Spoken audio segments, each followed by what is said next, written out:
ठीक है। So basically इसमें हम क्या डिस्कस करेंगे अबाउट योर न्यूक्लियस। तो इस लेक्चर में हम क्या डिस्कस करेंगे, आपका न्यूक्लियस। सो न्यूक्लियस के अंदर बेसिकली क्या हो रहा है आपका, जो भी ऑब्वियसली आरएनए है, क्योंकि ट्रांसक्रिप्शन तो जनरली कहाँ पर होती है, न्यूक्लियस के अंदर, ठीक है। बट जो ट्रांसलेशन है वो कहाँ पर होती है आपकी, बाहर साइटोसोल में, ठीक है ना।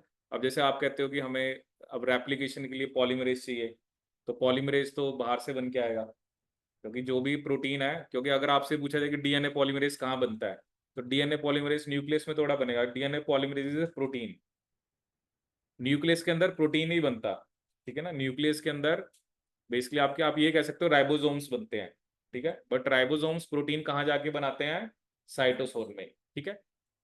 तो जनरली जो न्यूक्लियस है उसके अंदर there has to be some pore, nuclear pore होते हैं, जिनके थ्रू मटेरियल को जैसे एक्सपोर्ट होना है या उसका आपने इंपोर्ट कराना है, ठीक है। तो ये आप देखोगे अभी अलग अलग टाइप के प्रोटीन्स होते हैं जो कि इसमें रोल प्ले करते हैं, ठीक है। सबसे जो कॉमन नेम यहाँ पर आएगा ना, वो प्रोटीन्स जिनका काम ये है, उसका नाम है रैन। जहां पर भी ये नाम आ गया ना, रैन, रैन वो प्रोटीन्स होते हैं जिनका काम ये होता है, ठीक है, कि इंपोर्ट एक्सपोर्ट कराना, ठीक है। अभी आप आगे जब हम डिटेल में पढ़ेंगे तो आपको क्लियर हो जाएगा तो किसका काम है ये, रैन का, ठीक है। तो अगर आप ये जैसे यहाँ पर बेसिक डायग्राम देख रहे हो, तो it is a double membrane structure, ठीक है। तो आपको एक इनर मेम्ब्रेन देखने को मिलेगी, एक आउटर मेम्ब्रेन, ठीक है। और क्या होता है ये, बेसिकली आप देख रहे हो कुछ जगह पर ये दोनों क्या कर रही हैं, एक दूसरे के साथ कंबाइन हो रही हैं, ठीक है। और बाकी जो पोर्शन शो कर रखा है, that is your nuclear pore. ये पोर्स होते हैं जिसके थ्रू इंपोर्ट और एक्सपोर्ट होता है, ठीक है।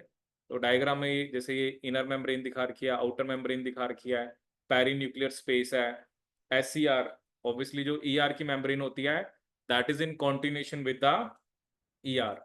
एससीआर वो होता है जहाँ पे लिपिड बनते हैं, आरईआर वो होता है जहाँ पे आपके प्रोटीन्स होते हैं, राइबोसोम्स होते हैं और प्रोटीन्स बनते हैं। ये इन्होंने क्या शो कर रखा है, chromatin, that is your chromatin. हम किसे बोलते हैं, डीएनए प्लस प्रोटीन को। क्रोमैटिन हम किसे बोलते हैं, आपके डीएनए प्लस प्रोटीन को। डीएनए प्लस प्रोटीन के लिए हम क्या टर्म यूज करते हैं, आपकी क्रोमैटिन, ठीक है। यहाँ पर आपका क्या शो कर रखा है, न्यूक्लियोलस। न्यूक्लियोलस क्या होता है, जहां पर आपका क्या बनता है, राइबोसोम, ठीक है। Nucleolus is a ribosome factory. किसकी फैक्ट्री होती है ये, राइबोसोम फैक्ट्री, ठीक है।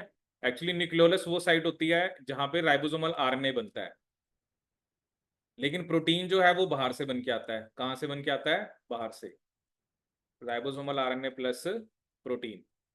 तो इसको मिलके हम क्या बोल देते हैं, आपका राइबोसोम। तो न्यूक्लियोलस कौन सी फैक्ट्री है आपकी, राइबोसोम फैक्ट्री, ठीक है, राइबोसोम फैक्ट्री। तो राइबोसोमल आरएनए तो कहाँ पर बनता है, न्यूक्लियस में, बट प्रोटीन बाहर से बन के आता है, ठीक है। न्यूक्लियर लैमिना, ये जो लैमिना है ना, this is responsible for maintenance of this envelope, ठीक है। और ये भी हम पढ़ेंगे ये ना, बेसिकली यहाँ पर हम जिन प्रोटीन्स की बात करते हैं लैमिना में, दैट इज लैमिन्स।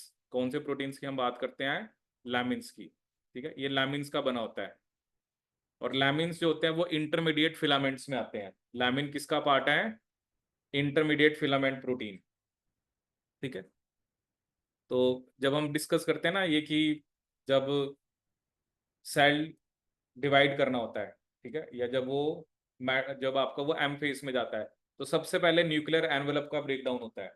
तो न्यूक्लियर एनवेलप का ब्रेकडाउन तभी होता है जब लैमिन्स की फॉस्फोराइलेशन होती है। जैसे अभी तो ये लैमिना मेंटेन है, ठीक है, लेकिन जब इन लैमिन प्रोटीन की फॉस्फोराइलेशन होती है तो न्यूक्लियर एनवेलप का ब्रेकडाउन हो जाता है, ठीक है। ये हम पढ़ेंगे, क्योंकि कोई भी सेल जब वो एम फेज में एंटर करता है, सबसे पहले आपको क्या देखने को मिलता है, न्यूक्लियर एनवेलप ब्रेकडाउन, ठीक है। क्रोमैटिन कंडेंस होना स्टार्ट हो जाता है, फिर आपको क्रोमोसोम दिखते हैं, ठीक है।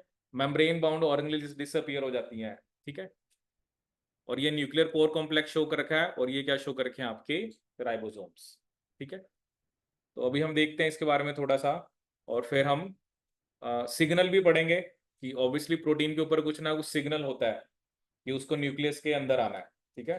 जैसे हमने पढ़ा था ना, केडीएल सिग्नल जो ईआर का पार्ट बनते हैं, एसकेएल सिग्नल जो प्रोक्सोम का पार्ट बनते हैं, मैनो 6 फॉस्फेट सिग्नल जो लाइसोसोम का पार्ट बनते हैं। तो प्रोटीन तो अब इतने सारे बाहर बने हुए हैं, तो they should have some signal जो ये बताएंगे कि उसे किसका पार्ट बनना है, आपके किसका पार्ट बनना है, न्यूक्लियस का। ठीक है, तो इंपोर्ट सिग्नल भी होते हैं और आपके एक्सपोर्ट सिग्नल भी होते हैं। ठीक है, ठीक है। Now you can see this is the जो हम न्यूक्लियर लैमिना, ठीक है, जो हम लैमिना की अभी बात कर रहे थे, जिसकी वजह से न्यूक्लियर एनवेलप आपकी मेंटेन रहती है। अब वो क्या कर रहा है, जो इनर न्यूक्लियर मेम्ब्रेन है, ठीक है, उसके अंदर बहुत सारे इंटीग्रल प्रोटीन्स होते हैं, जैसे एमिरिन। ठीक है, एमिरिन ये शो कर रखा है आपका। ठीक है, लैमिन बी रिसेप्टर। ठीक है, लैमिन्स की भी ना अलग अलग टाइप होती हैं।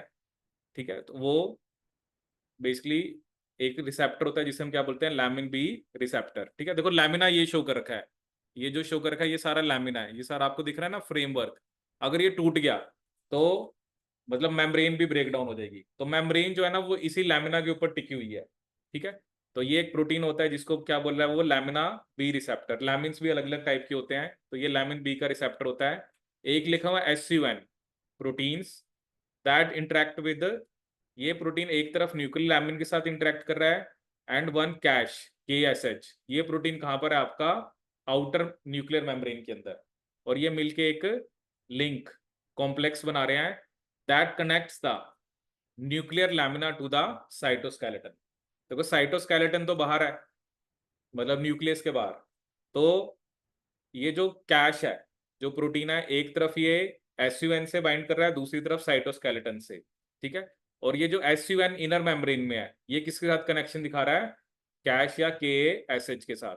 ठीक है, lamins and the inner nuclear membrane proteins also interact with chromatin. अब न्यूक्लियस के अंदर क्या है, क्रोमेटिन है। तो ये जो लैमिन्स हैं, ठीक है, मतलब ऑब्वियसली जो लैमिन्स हैं and the inner nuclear membrane protein, वो क्रोमेटिन के साथ भी इंटरेक्ट करते हैं। ये सारा क्रोमेटिन शो कर रखा है। क्रोमेटिन जो बेसिकली हमारा DNA है, which is made up of histone. Mainly उसके अंदर कौन से प्रोटीन होते हैं आपके, हिस्टोन। तो ये जो लैमिन प्रोटीन होते हैं ये क्रोमेटिन के साथ इंटरेक्ट करते हैं, और जो इनर न्यूक्लियर मेम्ब्रेन के प्रोटीन है वो भी लैमिन के साथ इंटरेक्ट करते हैं। ठीक है, तो ये थोड़ा सा ना जनरल है, बस थोड़ा सा बहुत आपको आइडिया हो, क्योंकि जैसे ये नाम आ गया लैमिन। ठीक है, एग्जाम में देखो क्या क्वेश्चन आते हैं जनरली, जब हम सेल बायो पढ़ते हैं तो एक बड़ा बेसिक क्वेश्चन ये आता है कि कौन सा प्रोटीन सेल के अंदर है, कौन सा प्रोटीन सेल के बाहर है, और कौन सा प्रोटीन सेल की मेम्ब्रेन में है। ठीक है, अब जैसे लैमिन है, जहां पे भी नाम आ गया लैमिन, इसका मतलब ये सेल के अंदर है। सेल के अंदर भी आप कहाँ पे दिखा रहे हो, न्यूक्लियस के अंदर। ठीक है, अभी एक और एग्जाम में क्वेश्चन आया था, जैसे केरेटिन, जो केरेटिन जिससे हमारे नेल्स बने होते हैं, या जो हम कहते हैं हमारे हेयर, तो केरेटिन कहाँ होता है, कहाँ बाहर होता है। केरेटिन जो होता है वो इंटरमीडिएट फिलामेंट्स में आता है, that is a cytoskeletal protein, वो सेल के अंदर होता है। बाहर का मतलब ये ना अपने आप को नहीं देखना है, ऑब्वियसली हम ये देख रहे हैं जो सेल्स हैं, सेल के अंदर वो कहाँ पर, हर एक चीज ऑब्वियसली सेल्स की बनी हुई है। तो सेल के अंदर उसने पूछा कि इनमें से कौन सा प्रोटीन एक्स्ट्रा सेलुलर मैट्रिक्स में नहीं होता है, उसका आंसर था keratin. Keratin is A intermediate filament protein. तो जितने भी आप, जैसे लैमिन का नाम है, केरेटिन है, ये सब कहाँ पर होते हैं आपके, ये इंटरमीडिएट फिलामेंट्स हैं। तो मतलब जो अगला हमारा, जैसे अभी न्यूक्लियस पढ़ने के बाद जैसे हम साइटोस्केलेटन पढ़ते हैं, तो आपको ना ये नाम याद रखने हैं कि जितने भी proteins you will come across, you need to keep this thing mind की वेयर इट इज प्रेजेंट। ठीक है, चलो रोल तो हर एक प्रोटीन का नहीं हम ऐसे याद रख सकते, वो तो चलो जिन जिन का भी इंपॉर्टेंट रोल होता है, but you should keep this thing in mind की वेयर इट इज प्रेजेंट। ठीक है, तो जैसे पहले हमने सेल मेम्ब्रेन पढ़ते हैं तो मेम्ब्रेन वाले। ठीक है, तो जो, क्योंकि साइटोस्केलेटन जो टॉपिक आता है उसमें साइटोस्केलेटन का मतलब ही क्या है, जो सेल के अंदर है। ठीक है, अब सेल के अंदर चाहे वो न्यूक्लियस का पार्ट है, चाहे वो सेल के अंदर जो साइटोसोल है किसी का भी पार्ट है। ठीक है, वो आप, जब मैं आपको साइटोस्केलेटन डिटेल में बताऊंगा तब आपको वो सब चीजें पता लगेगी। मतलब ये चीज जरूर आपको बताओ। ठीक है, और जैसे एक प्रोटीन होता है लैमिनिन, अब लैमिनिन कहां पर होता है, ये एक्स्ट्रा सेलुलर मैट्रिक्स में होता है। Laminin and lamin is not the same. ठीक है, लैमिनिन कहां पर होता है, ECM में, और लैमिन कहां पर होता है आपके न्यूक्लियस के अंदर। ठीक है, क्योंकि सेल बायो पढ़नी है तो ये चीज आपको ध्यान रखनी पड़ेगी कि कौन सा प्रोटीन कहां पर है। ठीक है, क्योंकि वो क्वेश्चन देगा कि इनमें से कौन सा प्रोटीन आपका इंट्रासेलुलर है, ठीक है, मतलब जो सेल के अंदर है, ठीक है ना। जैसे अब जनरली मैं आपको बताऊं, जैसे हम बात करते हैं ट्यूबलिन, जो कि हमारे जिनका रोल मसल इसके अंदर आपके सेल डिवीजन में होता है, तो ट्यूबलिन हमेशा सेल के अंदर है। साइक्लिन्स होते हैं जो कि सेल साइकिल में रोल है, वो सेल के अंदर होंगे। एक्टिन, मायोसिन, ये सब सेल के अंदर है, ये सेल के बाहर नहीं होते, ठीक है। तो ये आपको जरूर ध्यान रखना है, ठीक है। अब देखो यहाँ पर कुछ पॉइंट्स हैं।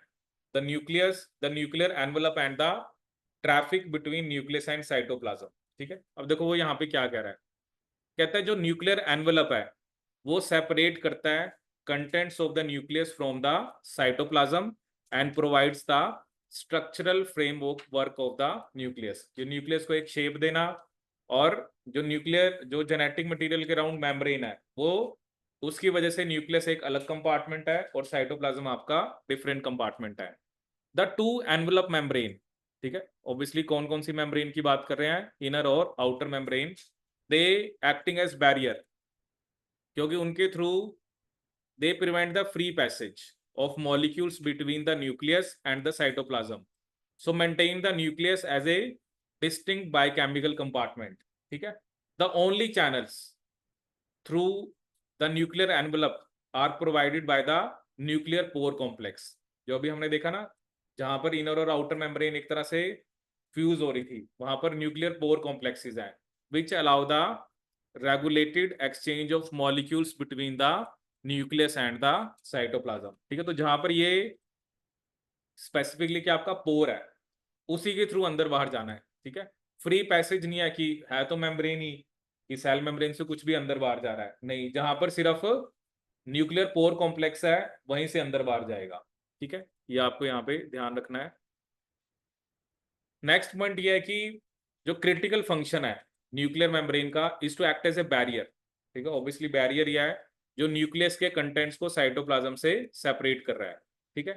जैसे बाकी सेल की मेम्ब्रेन होती है, जो न्यूक्लियर मेम्ब्रेन है वो भी एक फॉस्फोलिपिड बाइलेयर है, permeable only to small non polar molecule, ठीक है। जो चलो थोड़े बहुत स्मॉल और नॉन पोलर होते हैं उसी को जाने देता है, बाकी जो मॉलिक्यूल्स हैं वो बायलेयर को डिफ्यूज नहीं कर सकते, ठीक है।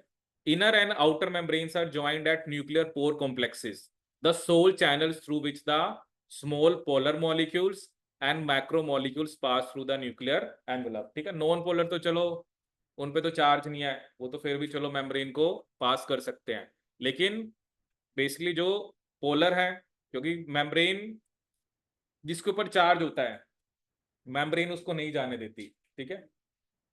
और जो बड़े मॉलिक्यूल है उसको तो वैसे नहीं जाने देना। तो ये स्पेसिफिकली जो, अब देखो ना, आप कह रहे हो कोई प्रोटीन है, अब जैसे हमने कहा कि मान लो डीएनए पॉलीमरेज है, अब वो बना बाहर है, वो तो बड़ा प्रोटीन है, डीएनए पॉलीमरेज थोड़ा छोटा होगा।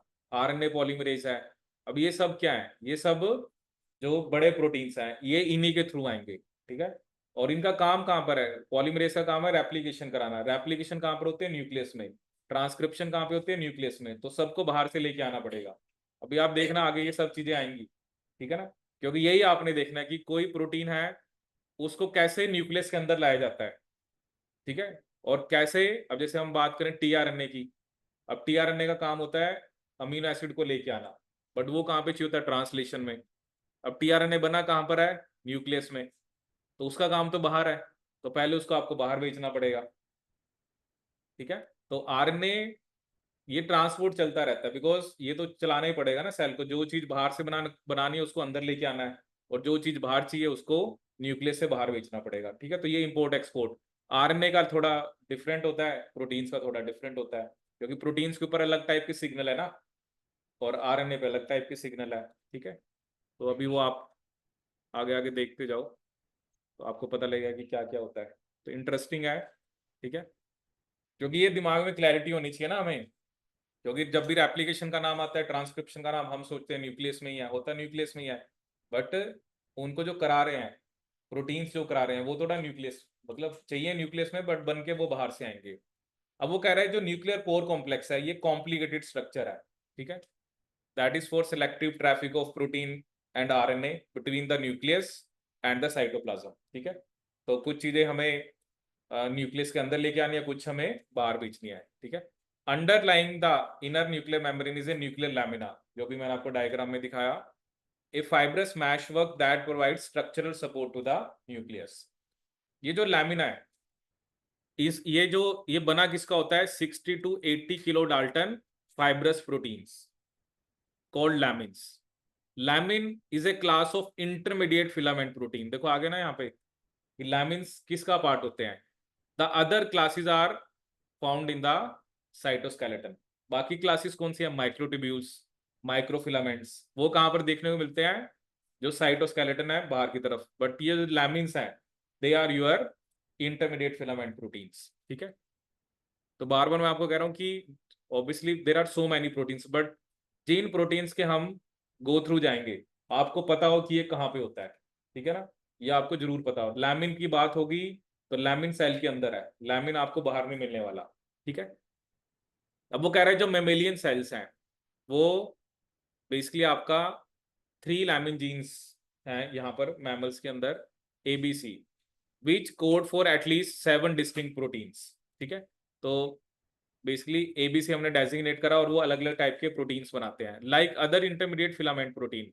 ये जब मैं आपको इंटरमीडिएट फिलामेंट प्रोटीन पढ़ाऊंगा ना, तब बताऊंगा ये क्या होता है ना। जैसे पहले एक एक पेप्टाइड होता है, ठीक है, जैसे एक मोनोमर है। ठीक है, जैसे मैं आपको चलो अभी थोड़ा बेसिक आइडिया दे देता हूँ। जैसे मान लो ये एक पॉलीपेप्टाइड है। ठीक है, पहले क्या होता है? पहले एक दूसरे के ऊपर कॉइल करके ये डाइमर बनाती हैं। ठीक है, डाइमर करने के बाद इनका टेट्रामर बनता है 4। ठीक है, और ये जो टेट्रामर होते हैं ना, ये लेटरली अरेंज होते हैं। जैसे ये एक टेट्रामर, ये दूसरा टेट्रामर, ये तीसरा टेट्रामर। ठीक है, ये आपका चौथा टेट्रामर। तो इनकी ना मतलब इस तरह से इनकी जो जो आपके इंटरमीडिएट फिलामेंट प्रोटीन होते हैं, इस तरह से ये बनते हैं। जैसे यहाँ पे देखो उसने क्या लिखा है। So, like other intermediate filament protein, the lamins associate with each other to form higher order structure. पहले जैसे एक पॉलीपेप्टाइड चेन है, पहले वो 2 मिलकर डाइमर बनाया, 2 डाइमर ने मिलकर टेट्रामर बनाया। फिर ये जो टेट्रामर्स है ना, लेटरली अरेंज होते हैं। जैसे ये एक टेट्रामर है, फिर दूसरा टेट्रामर, इसे बोलते हैं हम प्रोटोफिलामेंट। और फिर ये आपस में कंबाइन होके फिर जाके इंटरमीडिएट फिलामेंट बनता है। ठीक है, सो and although the extent and polarity of this association is thought to different from the that of other intermediate filament, क्योंकि बड़े सारे प्रोटीन है तो आपको थोड़ा बहुत डिफरेंस देखने को मिल सकता है। जैसे इसमें देखो क्या लिखा, फर्स्ट स्टेज क्या है? जो 2 लैमिन है वो डाइमर बनाएंगे in which the alpha helical regions of 2 polypeptide chains are wound around each other in a structure called coiled coil। ठीक है, इसमें क्या होता है? जैसे एक एन टर्मिनस होता है, बीच में अल्फा हेलिक्स होता है, एक सी टर्मिनस होता है। जैसे ये एक है, ऐसे 2 आपस में ये एक दूसरे के साथ मतलब एक दूसरे के अराउंड रैप करके कॉइल्ड कॉइल बनाते हैं, ये डाइमर होता है। ये ऐसे डाइमर बनाते हैं टेट्रामर, और ऐसे बहुत सारे टेट्रामर्स मिलके एक प्रोटोफिलामेंट बनाते हैं। और वहां पर जैसे मतलब डायग्राम में ये दिखाया जाएगा आपको, 8 प्रोटोफिलामेंट मिलके एक फिलामेंट बनाते हैं। ठीक है, 8 प्रोटोफिलामेंट्स मिलके क्या बनाते हैं? एक फिलामेंट। ठीक है, जब मैं आपको इंटरमीडिएट फिलामेंट्स प्रोटीन बताऊंगा तब मैं आपको ये सारी ऑर्गेनाइजेशन बताऊंगा उसमें। ठीक है, अभी फिलहाल बस आप ये याद रखो कि इंटरमीडिएट फिलामेंट प्रोटीन्स की जो फॉर्मेशन होती है ना, वो थोड़ा सा मतलब हायर ऑर्डर स्ट्रक्चर्स बनते हैं। पहले एक मोनोमर होता है, वो डाइमर बनाता है, टेट्रामर्स बनते हैं, और फिर हायर ऑर्डर स्ट्रक्चर्स बनते हैं। ठीक है, अब वो कह रहा है ये जो लैमिन्स हैं, ठीक है, अभी जैसे हमने देखा था कि जो लैमिन्स हैं they then associate with each other to form the nuclear lamina, और वो न्यूक्लियस में ऑर्गेनाइज हो गए। अब न्यूक्लियर लैमिना जो होता है वो क्रोमैटिन के साथ बाइंड करता है। ठीक है, जो DNA के साथ थ्रू हिस्टोन, जैसे H2A H2B, क्योंकि क्रोमैटिन किसका बना हुआ है? हिस्टोन प्लस प्रोटीन का। while it binds DNA directly, it is not clear if this interaction is important in the cell। मतलब लैमिन की जो इंटरेक्शन है हिस्टोन के साथ, उसका कुछ क्लियर नहीं है कि वो क्यों होती है। Lamins also extend in a loose meshwork throughout the interior of nucleus। आपने देखा था ना, जो डायग्राम आपने देखा उसके अंदर देखो पूरा का पूरा ये स्प्रेड हो रखा था। देखो ना, ये सारे का सारा, ये जितने भी आपको बाउंड्रीज पे दिख रहा है, ये सारा का सारा उसने क्या शो कर रखा है? लामिना। ठीक है, तो ये पूरे का पूरे न्यूक्लियस में, क्योंकि इसी की वजह से न्यूक्लियर एनवलप जो है वो मेंटेन्ड है। ये अगर ब्रेक हो गया तो न्यूक्लियर एनवलप क्या हो जाएगी आपकी, या मतलब इसके अंदर चेंज आ गया तो न्यूक्लियर एनवलप का ब्रेकडाउन हो जाता है। ठीक है, फिर उसने कहा कि many nuclear proteins that function in DNA synthesis, transcription और chromatin modification are known to bind lamins. अब ऑब्वियसली लैमिन तो है ही सी, वो कह रहे कि जो प्रोटीन डीएनए सिंथेसिस कौन करेगा, डीएनए पॉलीमरेज, आरएनए पॉलीमरेज, या जो जो क्रोमैटिन को मॉडिफाई करते हैं। मॉडिफाई मतलब जैसे क्रोमैटिन भी दो टाइप का होता है, यू क्रोमैटिन, हेटेरोक्रोमैटिन। तो वो क्या कह रहा है कि they also known to bind lamins, ठीक है। Although the significance of this interaction is only beginning to be understood, मतलब उसका सिग्निफिकेंस का नहीं पता। बट देखो यहाँ पर एक ही मेन चीज है, lamin. Lamin is responsible for the जो न्यूक्लियर एनवेलप का आपको स्ट्रक्चर देखने को मिल रहा है, और बेसिकली लैमिन्स की मैंने आपको अलग अलग क्या बताई, टाइप्स, ठीक है। अब वो क्या कर रहा है, कन्वर्सली प्रोटीन्स जो हमें न्यूक्लियर फंक्शंस के लिए चाहिए, जैसे ट्रांसक्रिप्शन फैक्टर्स, वो कहाँ बनेंगे, न्यूक्लियस। मतलब वो न्यूक्लियस में कहाँ से आएंगे, बाहर से। वही बता रहा है ना, conversely proteins required for nuclear function, example for transcription factors, must be transported to the nucleus from their sites of synthesis in the cytoplasm। बने तो कहां पर है वो, बट आपको उसको कहां पे लेके आना है, न्यूक्लियस के अंदर। In addition many proteins shuttle continuously between the nucleus and the cytoplasm depending on the size। Molecules can travel through the nuclear pore complex by one of two different mechanism। कहता है जो small molecules हैं और जो small protein है, जिनका wait 20 to 40 kilo dalton है, they can pass freely through the pore in either direction. जिनका साइज छोटा है तो वो तो मतलब अंदर बाहर हो सकते हैं, चाहे उनको साइटोप्लाज्म से न्यूक्लियस आना है या न्यूक्लियस से साइटोप्लाज्म आना है, ठीक है। फिर वो क्या बता रहा है, these molecules diffuse passively through an open aqueous channel which are estimated to have a diameter of about 9 nanometre, ठीक है। मतलब जो छोटे मोटे मॉलिक्यूल हैं वो कॉन्टिन्यूसली अंदर बाहर जाते रहते हैं, ठीक है। But most protein and RNA, जैसे कुछ वो कह रहे हैं कुछ ऐसे चैनल्स हैं जो ओपन है, ठीक है। तो वो तो मतलब हर टाइम ओपन है, तो जो छोटे मोटे प्रोटीन है, आरएनए, वो उस चैनल के थ्रू चले जाएंगे। लेकिन जो मोस्ट प्रोटीन्स और आरएनए है वो they are unable to pass through these open channels, ठीक है। Instead these macromolecules pass through the nuclear pore complex by an active process। Active मतलब जिसमें एनर्जी लगती है, ठीक है, जिसमें एप्रोप्रिएट आरएनए, प्रोटीन्स और आरएनए को रिकॉग्नाइज किया जाएगा, और वो हमें देखना है कि उसका किस तरफ ट्रांसपोर्ट कराना है, कि हमें उसे साइटोप्लाज्म से न्यूक्लियस में लेके जाना है या न्यूक्लियस से साइटोप्लाज्म। तो वो कह रहे हैं कि जिनका तो साइज छोटा है वो तो दे कैन पास, वो तो इजीली पास कर सकते हैं क्योंकि ओपन चैनल्स भी होते हैं। बट जो प्रोटीन आरएनए है मोस्टली वो इन ओपन चैनल्स के थ्रू नहीं जा सकते, ठीक है। तो उसके लिए कुछ ना कुछ स्पेसिफिक जो मैक्रोमोलिक्यूल्स हैं वो सिर्फ न्यूक्लियर पोर कॉम्प्लेक्स के थ्रू जाते हैं, ठीक है। अब हमें इसने किसके बारे में बताया है, न्यूक्लियर पोर कॉम्प्लेक्स के बारे में, ठीक है। तो ये जैसे आपने अभी हमने देखा भी था डायग्राम के अंदर, ठीक है, जैसे ये न्यूक्लियर पोर कॉम्प्लेक्स दिखा रखा है, और इसके बारे में थोड़ा सा आपको बता रखा है कि इसमें क्या होता है, ठीक है। ये सब थोड़ा सा जनरल्स है, ठीक है। तो मेन अभी आगे आएगा, ये बस थोड़ा सा आपको इंट्रोडक्शन दे रहा है कि न्यूक्लियर पोर कॉम्प्लेक्स क्या होता है, और मतलब आपके दिमाग में ये इमेज हो कि किस चीज़ को आपने न्यूक्लियस के अंदर लेके आना है, किस चीज़ को आपने न्यूक्लियस के बाहर लेके जाना है। अब हमने क्या कह रहा है कि जो न्यूक्लियर पोर कॉम्प्लेक्स होता है, it consist of N assembly of 8 spokes arranged around a central channel. जैसे एक सेंट्रल चैनल है तो जिसमें उसके अराउंड 8 स्पोक्स होती हैं। The spokes are connected to rings at the nuclear and cytoplasmic surfaces, ठीक है। मतलब एक तरह से ये बस उसकी असेंबली बता रहा है।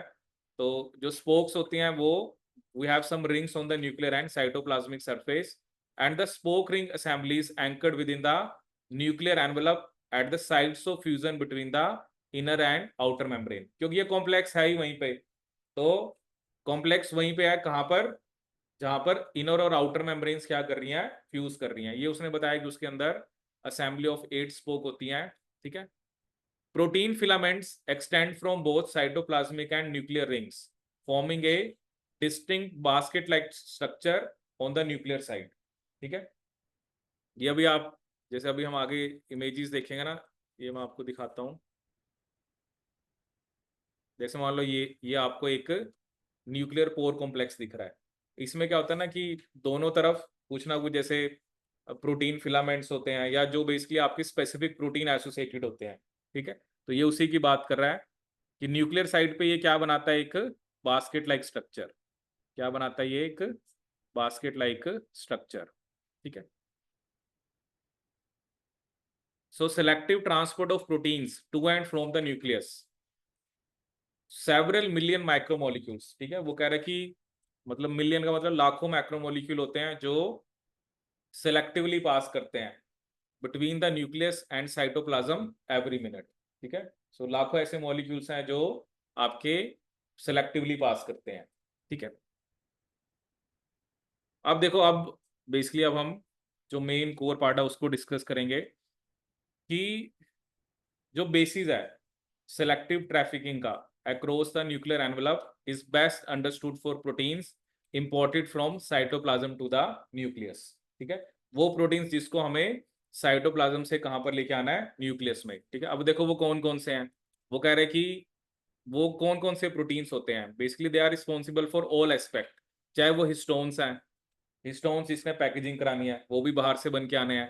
DNA polymerase, RNA polymerase, transcription factor, splicing factor, मतलब प्रोटीन्स तो सारे बाहर से ही बन के आने हैं।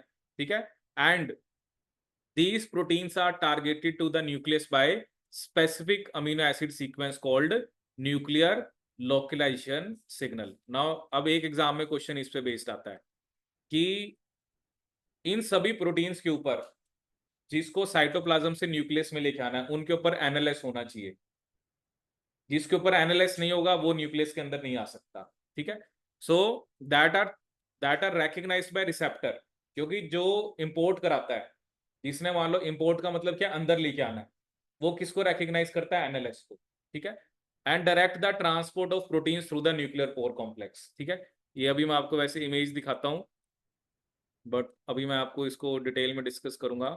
जैसे आप ये देखो, जब हम अभी ये पढ़ेंगे ना, तो जो भी आपका प्रोटीन होता है उसके ऊपर एनएलएस होना चाहिए। ठीक है ना,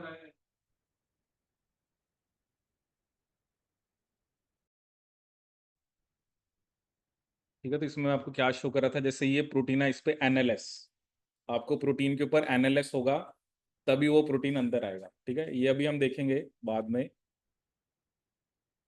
क्योंकि वो इम्पोर्टिन, ऐसे नहीं है कि प्रोटीन पे एनएलएस है तो वो डायरेक्टली चला जाएगा। क्या होते हैं, इम्पोर्टिन्स होते हैं जो एनएलएस को रिकॉग्नाइज करते हैं और फिर वो उस प्रोटीन को कहाँ पर लेके आते हैं, आपके न्यूक्लियस के अंदर। ठीक है, अब देखो सबसे पहले मतलब एनएलएस की हम बात करते हैं कि एनएलएस होता क्या है। ठीक है, बेसिकली क्या हुआ, सबसे पहले जो एनएलएस था उसको मैप करा डिटेल में by, that was characterised by Alan Smith and colleagues in 1984। ठीक है, इन्होंने क्या देखा, these investigator studied simian virus 40। ठीक है, इन्होंने एक वायरस देखा जिसका क्या नाम था, सीमियन वायरस 40। तो उसके अंदर एक T antigen which is a virus encoded protein that initiates viral DNA replication in infected cell. ठीक है, एसवी, उसने क्या देखा कि जो SV40 है, ठीक है, उसका एक टी एंटीजन है। ठीक है, मतलब टी एंटीजन एक वो प्रोटीन है जो वायरस डीएनए रेप्लिकेशन करा रहा है। तो as expected for a replication protein, तो टी एंटीजन हमें नॉर्मली कहाँ पर देखने को मिला, न्यूक्लियस में। तो ये बनाता तो वायरस है, तो ये अब मान लो कि वायरस के डीएनए ने, वायरस ने अपने डीएनए को रेप्लिकेट करना है। ठीक है, तो उन्होंने क्या देखा कि ये जो टी एंटीजन है, ठीक है, जो वायरस एनकोड करता है, ये वायरस के डीएनए की रेप्लिकेशन करा रहा है। ठीक है, तो ऑब्वियसली वायरल डीएनए भी कहाँ पर है आपका, न्यूक्लियस के अंदर, वही होगा ना, तभी तो उसके डीएनए की रेप्लिकेशन करा रहा है। उन्होंने क्या देखा, as expected for a replication protein, T antigen is normally localized to the nucleus. The signal responsible for nuclear localization was first identified by finding nuclear localization signals that are recognized by protein that function as nuclear transport receptor। मतलब उन्होंने क्या देखा कि जो protein nucleus में जा रहा है उसके अंदर क्या सीक्वेंस है। जैसे चलो हमारे तो जाते ही हैं, उन्होंने तो जाना ही है। वायरस का जो टी एंटीजन था उसके ऊपर ऐसा क्या सिग्नल है जिसकी वजह से वो न्यूक्लियस में गया। ठीक है, तो उन्होंने क्या देखा, ये देखो ये लिखा हुआ है, the T antigen nuclear localization signal is a single stretch of amino acid. ठीक है, जो कि ये सीक्वेंस है, proline, lysine lysine lysine, arginine, lysine valine. ठीक है, और कई जगह पे एक प्रोलिन और भी होता है, जैसे इसमें वो था, बट जनरली जो एनएलएस होता है उसमें पहले proline, proline, then 3 lysine, arginine, फिर लाइसिन, फिर वैलिन। तो जिसमें भी ये सिग्नल उन्होंने ये सीक्वेंस किस में देखा, टी एंटीजन में।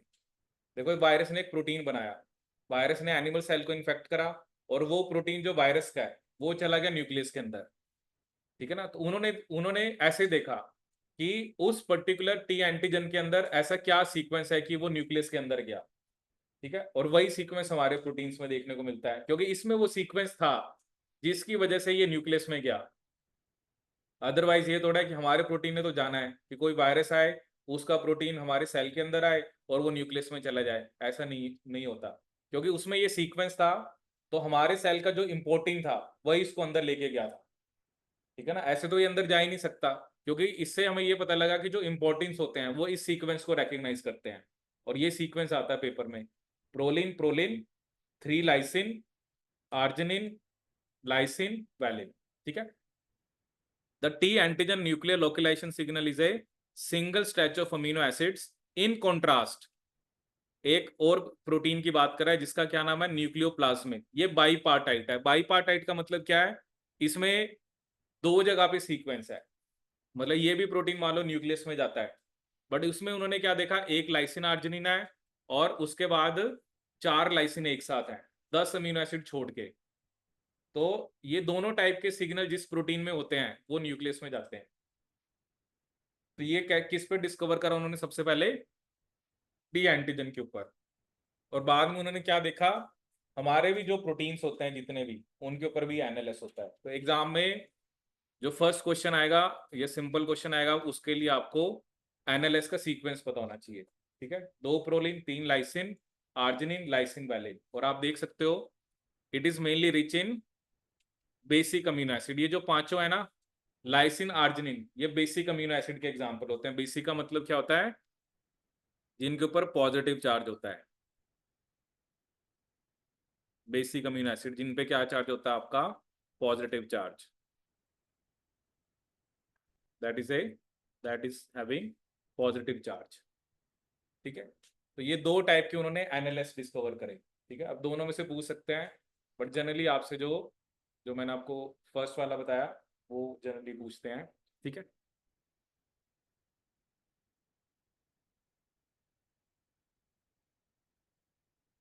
फिर उसके बाद उसने क्या बताया कि जो न्यूक्लियर लोकलाइजेशन सिग्नल्स होते हैं that are recognized by protein that function as nuclear transport receptor. ठीक है, मतलब इनको कौन रिकग्नाइज करेंगे, जो मतलब वही जो इम्पोर्टेंस जो इसको रिकग्नाइज करेंगे और उसको कहाँ पर लेके जाएंगे, न्यूक्लियस के अंदर।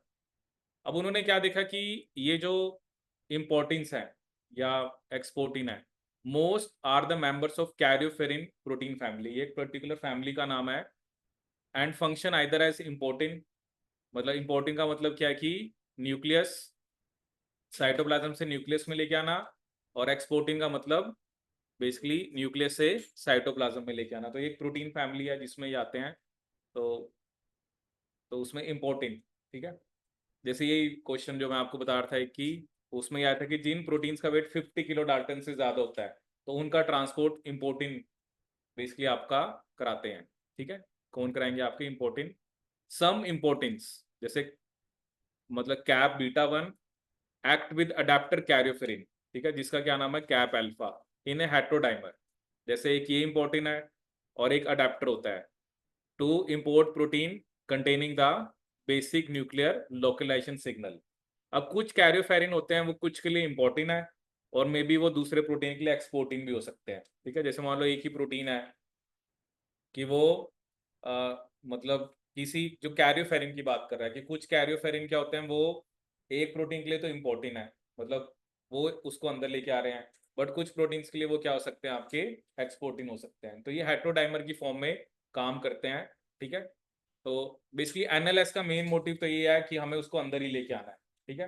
बट वो अलग अलग प्रोटीन है, तो बेसिकली काम इनका ये है कि न्यूक्लियस के अंदर बाहर, ठीक है। तो some importins act with the adapter karyopherin in a heterodimer to import proteins containing the basic NLS, ठीक है। और कुछ कैरियोफेरिन ऐसे होते हैं जो act as importing for one protein and exporting for another, ठीक है।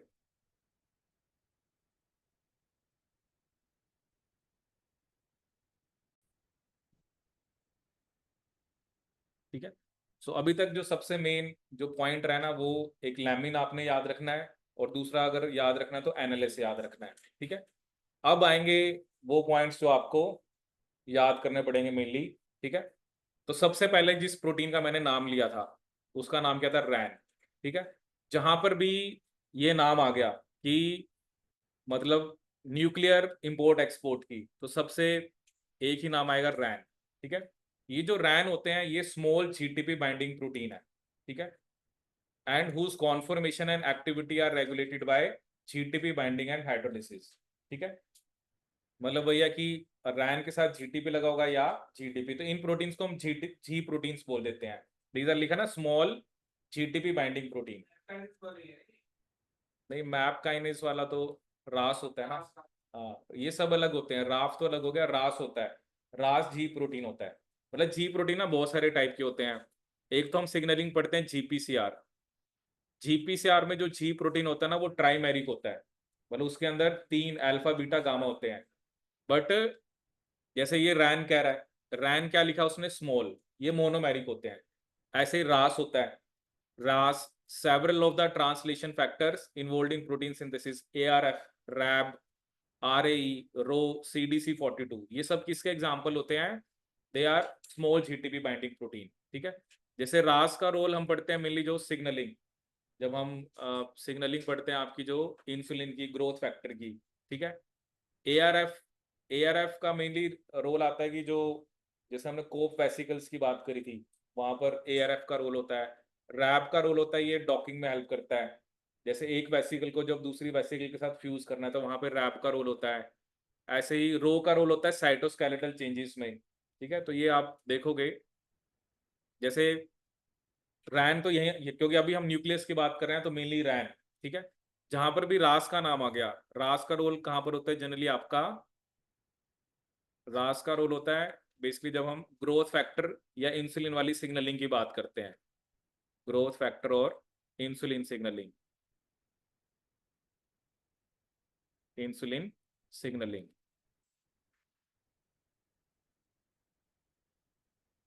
ठीक है। एक जैसे ये एआरएफ, एआरएफ का रोल होता है मेनली जो वेसिकल्स बनती हैं, कोप वेसिकल्स, ठीक है। वेसिकल फॉर्मेशन में जो हम कहते हैं ना कोटिंग होती है, ठीक है। चलो इसमें मैं आपको ये होमवर्क देता हूँ, एक जैसे हमने एक पढ़ी थी कॉप 1, एक हमने पढ़ी थी कॉप 2, और एक हमने पढ़ी थी क्लैथरिन। तो आप ये देख के आना कि इन वेसिकल्स की फॉर्मेशन में, जैसे एक तो मैंने बता दिया एआरएफ का रोल होता है, बट मैंने आपको ये नहीं बताया कि एआरएफ का रोल कौन सी वेसिकल बनाने में होता है, ठीक है। जैसे कोप 1 की कोटिंग है, कोप 2 की क्लैथरिन। तो एक तो एआरएफ होता है और एक और प्रोटीन होता है, मतलब दो प्रोटीन ही होते हैं जो, मतलब दोनों में से एक तो दो वेसिकल्स को बनवाता है और एक एक को बनवाता है।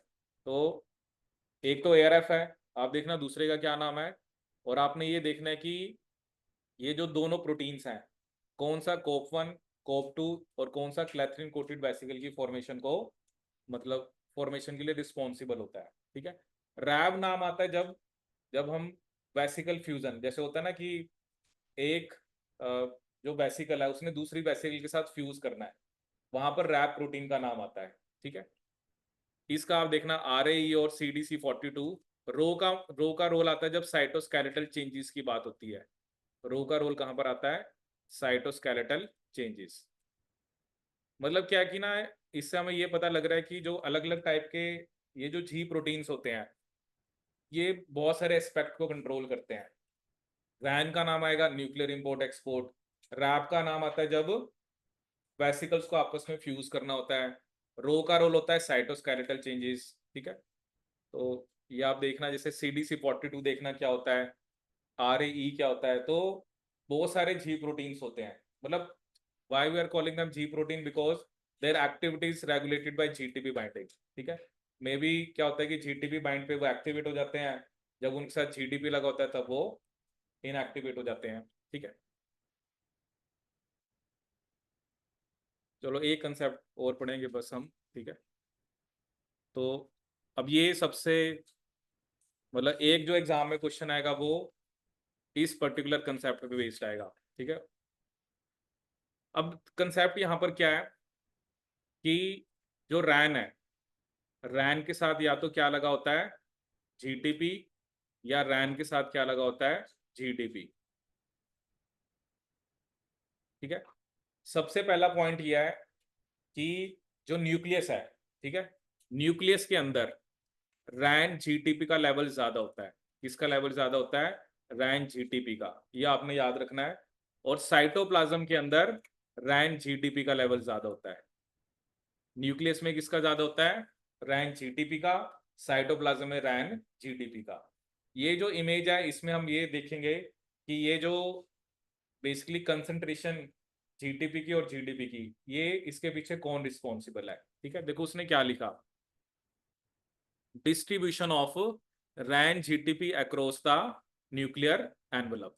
ठीक है, अब यहां पर देखो क्या बताया हमें, वो कह रहा है कि an unequal distribution of Ran GTP across the nuclear envelope is maintained by the localisation of Ran GTPase activating protein.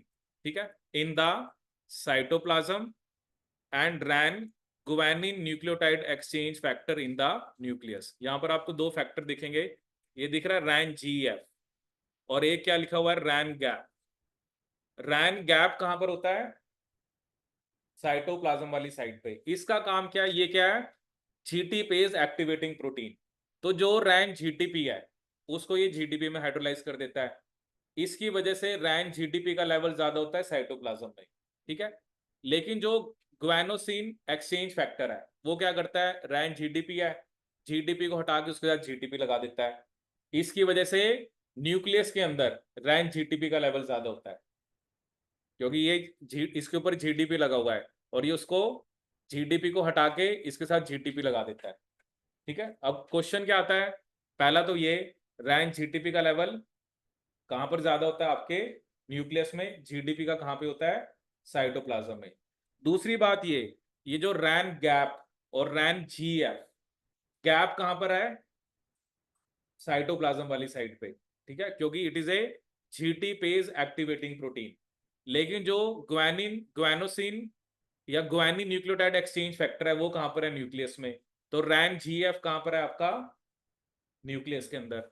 सो वो क्या कर रहा है, जो रैन गैप है जो कि cytoplasmic filament of nuclear pore complex के साथ है, ये GTP, जो GTP बाउंड होता है रैन के साथ, उसको रैन रैन GDP में कन्वर्ट कर देता है, जो कौन सा है? जो गैप है।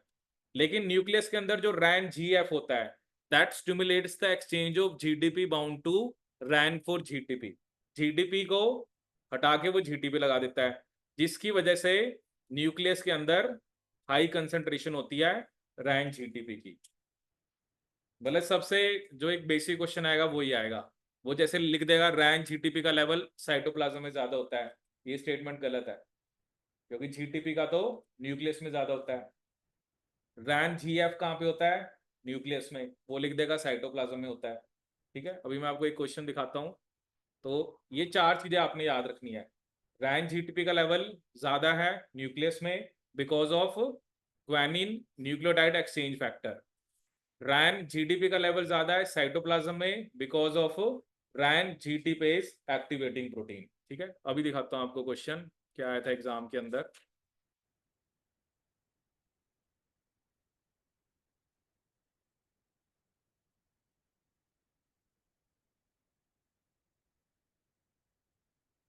अब ये देखो क्वेश्चन आया, कहता है जो थाउजेंड्स ऑफ प्रोटीन होते हैं जो साइटोप्लाज्म में सिंथेसाइज होते हैं, they are imported into the nucleus through the nuclear pore complex every minute. वो कह रहा है these proteins contain NLS that direct their selective transport to the nucleus, ठीक है. Now this nuclear import requires, पहला उसने लिखा a small monomeric G protein RAN, चाहिए तो बिल्कुल चाहिए, RAN GTP हमें चाहिए होता है. दूसरा वो क्या कह रहा है, a nuclear transport receptor that interacts with the NLS on a cargo protein, मतलब ये वही इम्पोर्टेंट है जो वो भी चाहिए. अब देखो उसने कहां पर, अब सीओडी में आपने देखना है, a GTPase activating protein bound to the chromatin tethered to the nuclear membrane. ये सही है या गलत है? गैप कहां पे है? साइटोप्लाज्म में. ये कहां पे लिख रहा है, मतलब क्रोमैटिन टेथर्ड का मतलब है ये अंदर कह रहा है, तो ये तो गलत हो गया, तो सी तो गलत है. ग्वानिन एक्सचेंज फैक्टर कहां पर है?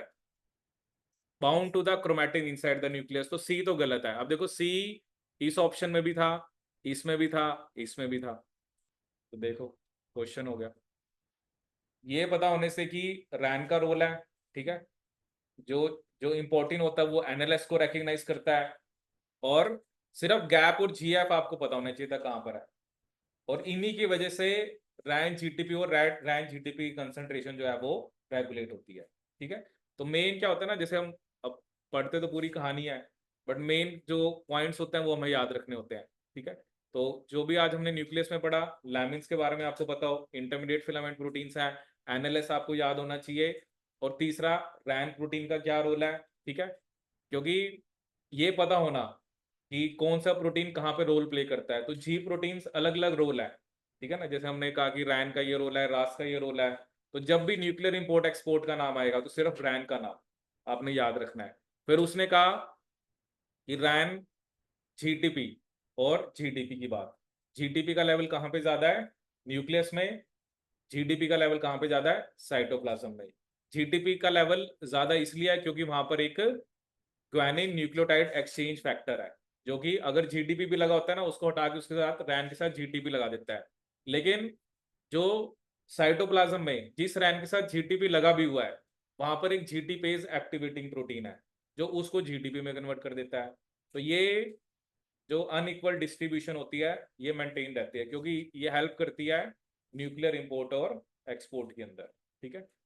So this is about your nucleus. ये चलो हमने आज जो भी पार्ट पढ़ा, और रेस्ट फिर हम नेक्स्ट लेक्चर में से कंटिन्यू करेंगे.